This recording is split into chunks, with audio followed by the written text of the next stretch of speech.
the wraps and everything, it comes together good, the video content that you've got on your website and all of that, so you obviously put a lot into it. Aye, thanks very much. Nah. It matters, you know, you want the...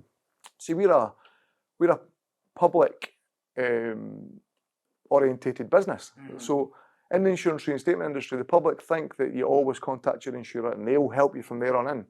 And that's not always the case. It's far less the case than you'd imagine.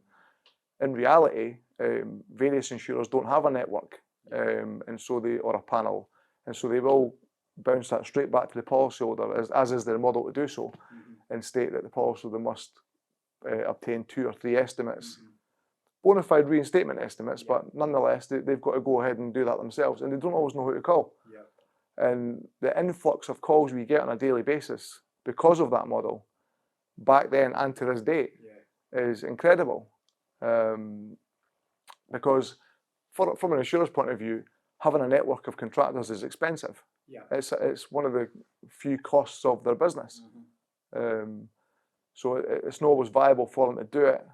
It takes a lot to put it in place. And so it's sometimes easier for them to tell the policyholder, you know, we'll carry on with your claim once we approve the 2 or 3 out of the 2 or 3 estimates that you get, once we approve the one that fits this claim. And then they'll either settle direct with the contractor or they'll settle direct with the policyholder.